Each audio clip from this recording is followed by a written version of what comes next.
Let's get started. Hi, welcome to the High Museum of Art. My name is David Brenneman. I'm Director of Collections and Exhibitions at the High, and I'm also Managing Curator of the Louvre Atlanta project. So this is a project that's very near and dear to my heart, and it's really terrific to see you here.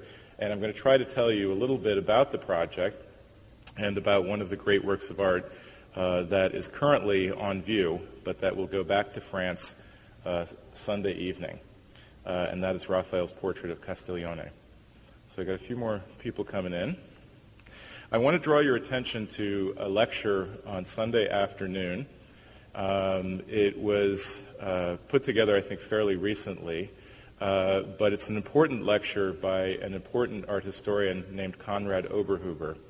Konrad Oberhuber was curator of drawings at the Fogg Art Museum at Harvard University for many years, and then became director of the Albertina Museum in Vienna. And the Albertina is the drawings cabinet in Vienna, and it's one of the greatest collections of old master drawings in the world. So he will be talking on Sunday afternoon at 2 o'clock. He will not only talk about Raphael as master draftsman, because there is a terrific Raphael drawing in the Louvre exhibition, which will also leave Atlanta, along with the other drawings on Sunday evening. But he will talk about the other works in the exhibition as well. So if you want to hear a brilliant art historian, a sort of legend in the field, and specifically in the area of old master drawings, I would encourage you to come and hear Professor Oberhuber lecture at the High. Okay. Let's get started.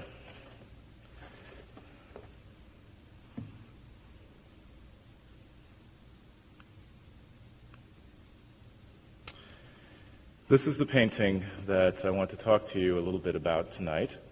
Again, it's currently on view in the Kings as Collectors exhibition of the Louvre Atlanta project. And I believe the museum is open this evening till about 8:30 or so.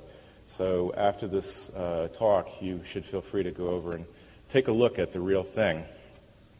What I'd like to do tonight is really accomplish three things. One is to explain how Raphael's portrait of Baldassare Castiglione was chosen for the Kings as Collectors exhibition. Secondly, I'd like to introduce you to Raphael and Castiglione. And then finally, I'd like to place the portrait of Castiglione into an artistic context. And by that, I mean try to show you a little bit about how this portrait came to look as it does.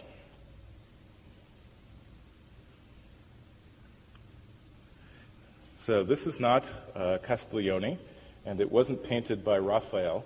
It's a self-portrait of the 18th century British artist Thomas Gainsborough, and it's in the Royal Academy in London.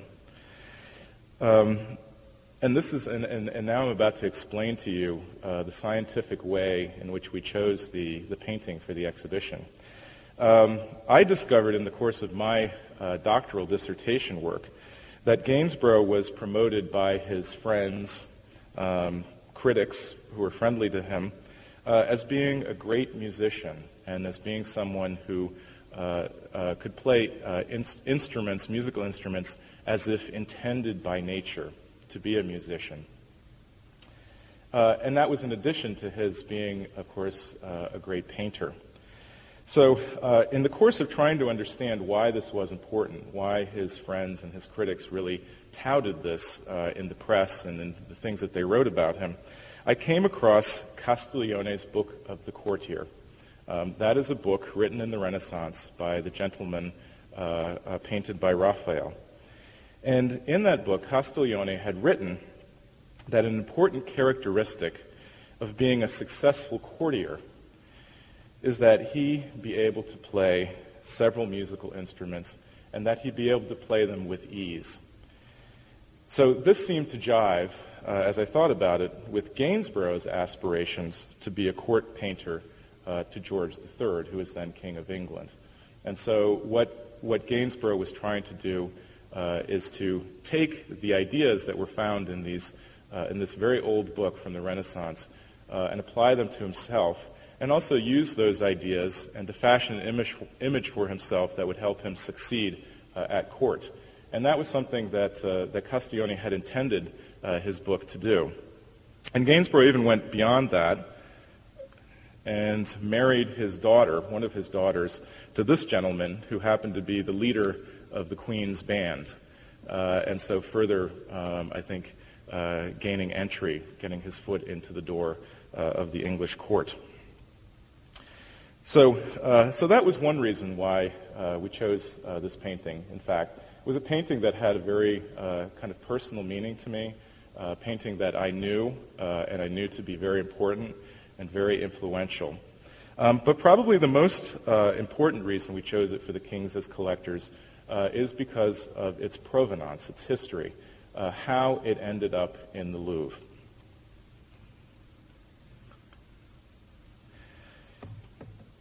We don't know exactly what happened to the portrait after Raphael painted it.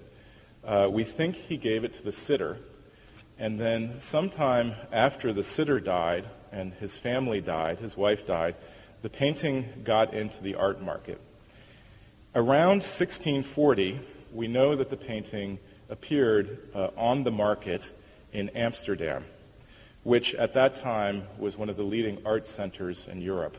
Just as you would go today to New York or London to find things at auction or to visit dealers, Amsterdam in the 1640s was the leading center for the auction trade and the art trade. And we know it appeared at auction for a number of reasons, but most importantly because two other artists saw this painting and admired it so much that they made copies of it. One of them was Peter Paul Rubens. This is the painted copy that Rubens made when he saw the painting in the Netherlands in the 1640s. And this painting, which as you can see, enlarges the original by Raphael. Raphael cuts the painting off at the bottom right about here. So in a way, Rubens completes the painting. This painting is on view at the Courtauld Institute Galleries in London. Another famous contemporary who saw the painting and admired it was Rembrandt. And Rembrandt, in fact, had a little copy, had a little notebook and made a copy of the painting. And you can see he's dated it 1639. And so he also saw and admired this painting. And this little drawing, by the way, is in the collection of the Albertina Museum in Vienna. So sometime between 1640 and about 1650, the painting made its way to France. And there it was acquired by this gentleman, Cardinal Mazarin. Mazarin was the regent of France after the death of Louis XIII and before the ascension to the throne of Louis XIV. He essentially ruled France with Anne of Austria, who was Louis XIV's mother. After Mazarin died in the mid-1660s, Louis XIV acquired the painting. And this is a fantastic painting of Louis XIV showing off his beautiful legs.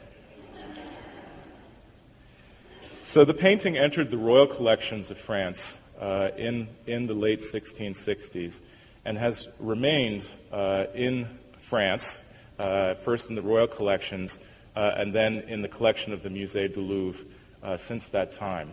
The painting, by the way, has only ever left France from the time that it entered the royal collections in the 1660s one other time, besides Atlanta.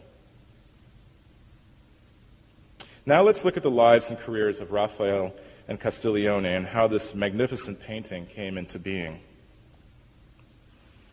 And I'm showing here a map of Italy, and I'm going to mention a few places, and this is just to help you situate yourselves.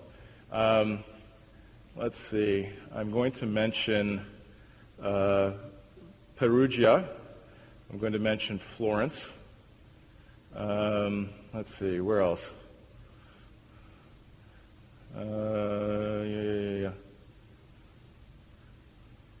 Well, I'm also going to mention Urbino, but I don't see Urbino on this map. Does anybody see it? No. And finally, I'm going to mention Rome.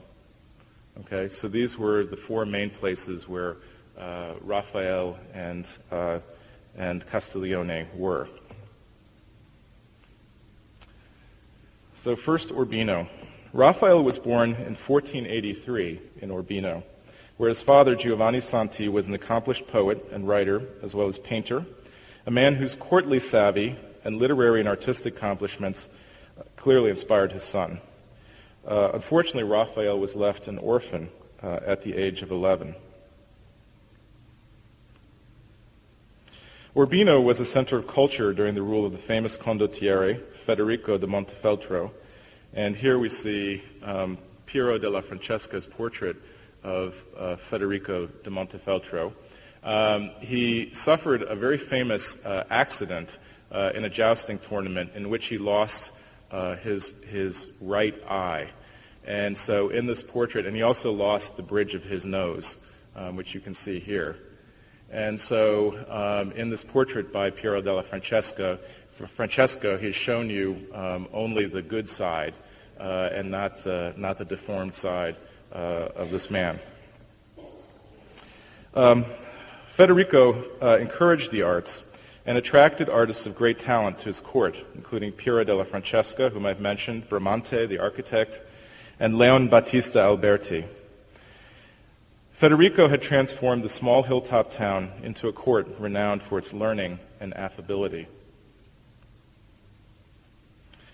With his studiolo, which is depicted here, and its oil paintings of famous philosophers and theologians above the illusionistic inlaid wood cabinets below, we see, in fact, how much Federico loved learning and loved learning at his court.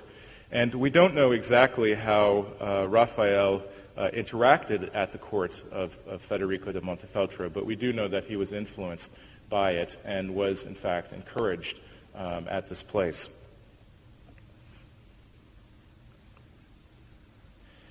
While their surviving portraits would not seem to indicate it, Elisabetta and Guidobaldo da Montefeltro, and Guidobaldo was Federico's son, presided over one of the most scintillating courts in Europe. And in fact, these are portraits of Elisabetta on the right and Guidobaldo on the left. And I think one thing to pay attention to here is the very stiffness of these portraits by the very young Raphael, and something that's very different when you get to the portrait of Castiglione some 20 or so years later.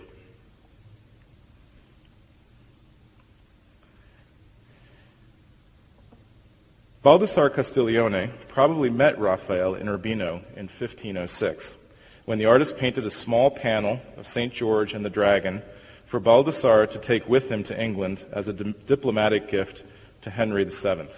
And this is the painting here. Oops, excuse me. Let's go back.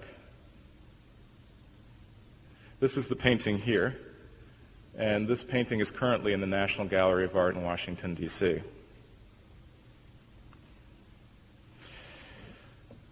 Castiglione himself was an aristocrat. He was related to the Gonzaga rulers of Mantua, and through them to the Duchess of Urbino, Elisabetta Gonzaga, whose image we saw a couple of slides ago. Born near Mantua in 1478, Baldassare was educated at the splendid court of Ludovico Sforza in Milan, at the time that Leonardo da Vinci was painting The Last Supper, and Donato Bramante was creating a new monumental style of classicizing architecture. Castiglione returned to Mantua in 1499, taking up his recently deceased father's post of ambassador and military captain for the Gonzagas, until he entered the service of Elisabetta Gonzaga and Guidobaldo da Montefeltro in Urbino in 1504. In around 1495, Raphael moved to Perugia, where he continued his artistic education with Pietro Perugino, whose sweet style and strong connections to the papal court opened new opportunities for the young artist. And I show you here a painting by Perugino, Pietro Perugino, which is in the Vatican, and which is called the Giving of the Keys to St. Peter, and it's from about 1481 to 1482. And what you can see in this portrait, in fact, if you're talking about Bramante's architecture, you can see this very symmetrical building in the background and this sense of space that's very composed and harmonic, and you have this wonderful scientific approach to perspective, of receding perspective.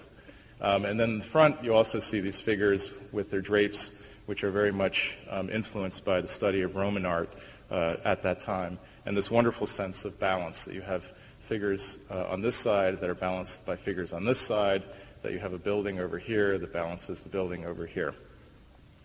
So Raphael was very much influenced by this style. And so you have Raphael painting in 1504 this painting, The Marriage of the Virgin, which is in the Brera Gallery in Milan. And again, like his teacher, Perugino, you see this very symmetrical building in the background, this very clear sense of perspective and recession, and then this very delicate sense of balance in the foreground. In late 1504, Raphael moved to Florence, where Michelangelo had just completed his extraordinary statue of David, and Leonardo da Vinci, who is believed to be depicted in this red chalk drawing here. Not totally sure, but we think that's Leonardo, a self-portrait of Leonardo. Leonardo da Vinci was at work on his portrait of Mona Lisa. In fact, Leonardo's portrait was a major inspiration for Raphael, and some scholars have called Raphael's portrait of Castiglione the male Mona Lisa. So on the left, you have the Mona Lisa, which is in the Musée du Louvre, and which they immediately, at the outset of our negotiations, indicated was completely and totally off the table. Just in case you were wondering, I've been asked that question about 100 times. Completed sometime between 1503 and 1507. So we think that Leonardo was already at work on the Mona Lisa before Raphael arrived in Florence. But Raphael definitely saw it and was taken by it. And we know that in 1506, he painted a portrait of someone named Maddalena Doni. And we think that possibly the drawing on the right, which is by Raphael, is a study for this later portrait. And you can see very clearly how Raphael has borrowed the pose, the crossing of the hands. And then in the background, you see that Leonardo provides this wonderful space that recedes into the background. In fact, in Raphael, it's a little bit less deep. He's created this architecture. So he's studying the painting, he's borrowing from it, but he's trying to create his own style at the same time, his own approach. And then in 1506, he paints this portrait of Maddalena Doni. And again, you can see the hand gestures have changed slightly, and clearly it's a different person, but he has been paying very close attention to the competition. And then finally, I show you the portrait by Raphael of his friend Castiglione, which we think was painted in Rome sometime around 1510 to 1516, in that range, so a number of years after.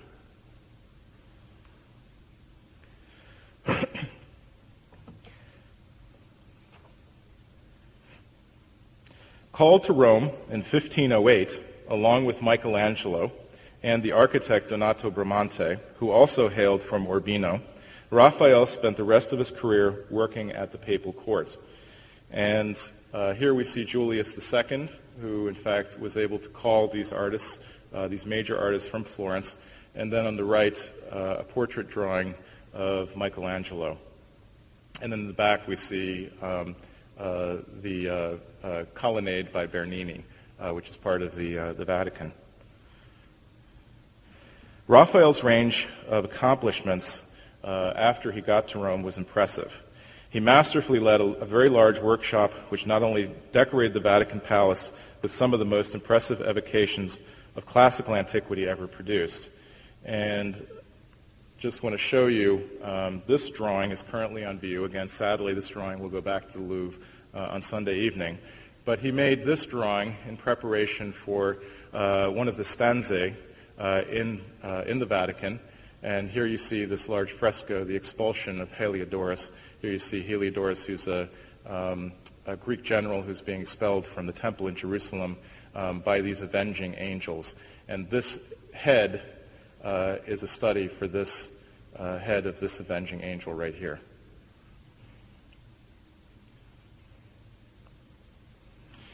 His villa decorations were unsurpassed, whether in witty ceiling decorations for Agostino Chigi or in the archaeological majesty of the Villa Madama for Cardinal Giulio de' Medici. And then he later succeeded, in fact, Donato Bramante as architect of St. Peter's Basilica, and even designed his own impressive palace in Rome. And this is I believe this is the Villa Madama, for which he designed all of this fantastic ceiling decoration and frescoes.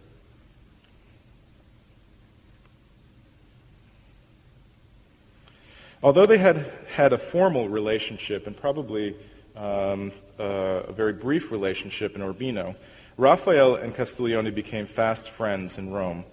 First at the court of the imperious Julius II, patron of Michelangelo's Sistine ceiling and of Raphael's equally renowned stanze, and then in the congenial realm of the pleasure-loving Medici Pope Leo X, where Castiglione began to set his memories of the court of Urbino into prose and in the first drafts of this book of the courtier.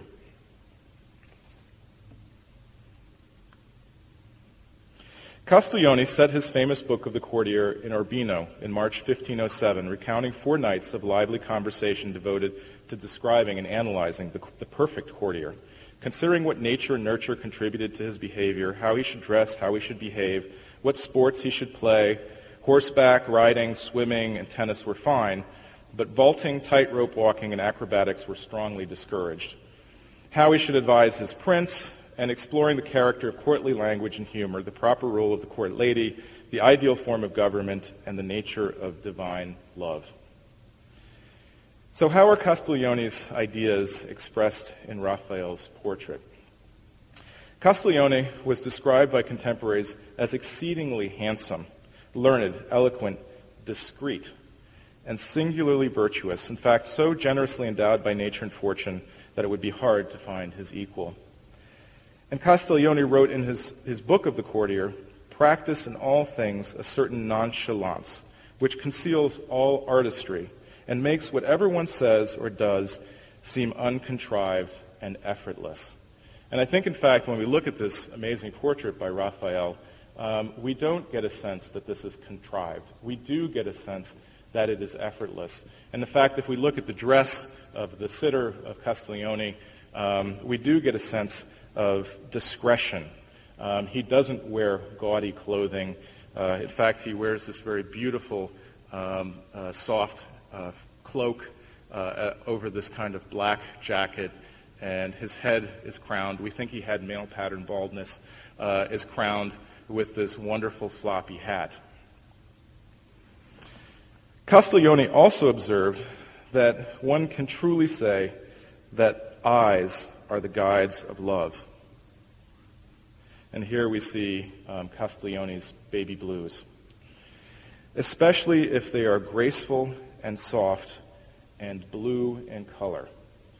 And so fortunately what Castiglione was advocating would make a perfect courtier he himself had and exhibited.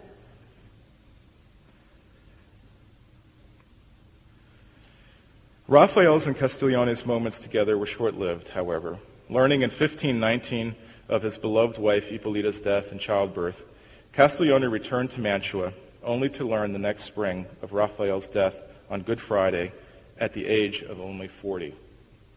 Castiglione continued to revise his book of the courtier, inserting repeated reminders to his readers and himself not to let nostalgia color their understanding of the past and plans for the future, But a golden epoch had clearly passed.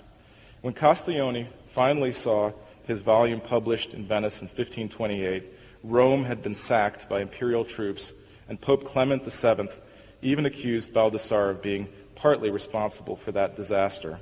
Castiglione defended himself against those accusations and was about to enter what seemed a new, more tranquil era in his life when he died on February 7th, 1529, in Toledo, Spain. Initially interred there, his remains were transferred to be near his wife in Mantua in 1530, set beneath a monumental black obelisk. His friend and colleague, Raphael, whom you see on the left, found an even more impressive final resting place in Rome, in the Pantheon, which the two men had studied together. The artist's epitaph, Raphael's epitaph, was written by his friend Castiglione, and it might well serve to describe both men's accomplishments. Living, great nature feared he might outvie her works, and dying fears herself may die. But as history has shown, there's no need to be so pessimistic. Thanks to both Raphael and Castiglione and the portrait that's currently here in Atlanta, the Renaissance lives on, their legacy lives on, inspiring us even today. If you haven't already seen Raphael's masterpiece, I would encourage you to go and take a look at it and spend a few moments in front of it. It's an extraordinary painting. When I was first being interviewed by reporters about the painting and why I thought it was so great, very simple but important question. My reply was that in standing in front of the portrait, you feel that you're not just in front of a flat, dead, two-dimensional surface, that you are, in fact, in the presence of someone else and of someone important. So I would ask you to go and to take a look and to see if you also feel that. But there are also other wonderful works of art on view in Louvre, Atlanta, and there are many other great works of art that will come to Atlanta. As some of you, or hopefully all of you know, this is a 3-year collaboration. So over the next 2.5 years, we will have literally hundreds of works of art from all parts of the Louvre coming to Atlanta for us to study and enjoy. And I hope you do so. Thank you.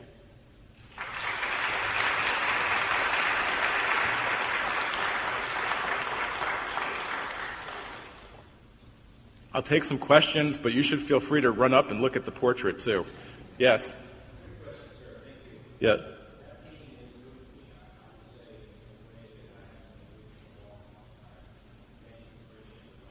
Yeah.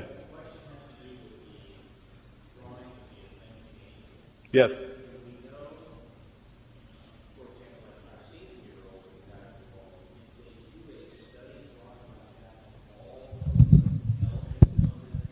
I'm not sure if they did of all of the elements, probably of what were considered to be the most important elements and most difficult elements.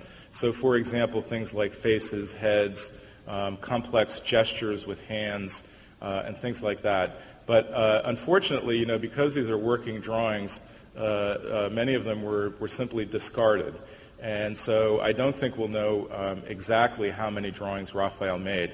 We do know that he did make some rather large cartoons, which is what the little drawing is. And that is a drawing that can then be transferred, the design can be transferred to another work of art. And we know this because if you go to the Victoria and Albert Museum, you'll see, in fact, some cartoons that he made for tapestry designs, which he had intended for the Vatican. So they actually have the full-size cartoons that are as big as tapestries at the Victoria and Albert Museum. Yes? Castiglione was put in place of the Mona Lisa. Yes. What happened to the Mona Lisa, and why did they choose? Oh. How did the Louvre go about choosing this painting to replace the Mona Lisa? It was stolen. The Mona Lisa was stolen. Yeah. In fact, there was Picasso was implicated in the theft, and it was later recovered. But it was stolen, and so they replaced the stolen Mona Lisa with the portrait by Raphael. Well, I think they felt, what has the presence and, what has the sort of visual power to take the place of this painting. And I'm sure it didn't hurt that the Raphael is, in fact, posed in the same way as the Mona Lisa. So, I'm mostly just making an educated guess, but I believe that's what happened. Yeah. They are approximately the same size. Yeah, they're approximately the same size. Yeah. Yes. I'm wondering about the Rembrandt drawing. Yes. Did Rembrandt make any notes in addition to that drawing about the painting? I don't think he commented in terms of, I really, really like this painting and, would like to have it. I think he simply just jotted it down when when it was shown. I think there's a catalog number on there of the sale and things like that, but I don't think he, had any extensive commentary about it. Rembrandt, in fact, was a collector himself, and for a period of time when he was very wealthy, amassed quite an amazing assemblage of objects, which he was later forced to sell when he went bankrupt. So, but he attended the auctions quite frequently. Just Yes. a follow-up to her question. I don't know if it was the way the slide read, but for that Rembrandt, it looked like there was almost a halo around it. Huh. Is that, it kind of glowed around the edges. Yeah, I think it must just be the slide. Okay. Because when you put it up, I was like, well, that's just a different slide. I think it's a fairly mundane piece of paper. It's a beautiful drawing. In fact, we had sort of contemplated perhaps borrowing both the Rembrandt drawing and the Rubens painting from the Courtauld, but we didn't want to draw attention away from the thing itself that we wanted people to really focus on, which is the portrait by Raphael. Yes? I'm always interested in how things are done. I wonder if you could talk a little more about how the paintings or how the pieces from the Louvre were selected to be brought here and how the whole project came about. Well, look, in a nutshell, what we did was we tried to identify an overarching theme, which was the history of the Louvre. So in 3 years, how do you tell the history of the Louvre? By bringing over only a fraction of the Louvre's collections. So we ended up developing yearly themes. So each year has an overall theme. And then within that, creating focused exhibitions that, again, would focus on specific objects. So the theme for the first year is the royal collections. And so we looked at the founding royal collections of the Louvre, which during the Revolution were confiscated and became the core of the Louvre's collections. And we looked at Louis XIV, XV, and XVI. And mainly we started with Louis XIV because he was really the first, I would say, sort of systematic collector. He actually had an apparatus, a collecting apparatus of artists and advisors and people who went out and just bought scads of things. And so within that, we then looked at works of art that we thought told particularly compelling stories. So, for example, the Raphael portrait, which is not only about how the king collected it, but you can talk about the court, the idea of the courtier, which of course in Louis XIV kind of takes to an extreme. But we also looked at other works of art like the Velázquez, which was actually commissioned by Louis XIV's mother. It was her royal nieces and nephews. Her sister was the wife of the King of Spain. That painting actually hung in the Louvre when it was still being used as a palace. So we tried to select works of art, again, that would help tell this overarching story of the royal collections, which then helps tell the even bigger story of the history of the Louvre and sort of why it is the great museum that it is today. A short follow-up. How did the negotiations go with the Louvre? I assume you approached them with this idea, and they said not the Mona Lisa. And then what? What did they say? we wanted the shows to be intelligent. We wanted the Louvre curators to be engaged. For example, the drawings exhibition is a show that they have never done at the Louvre.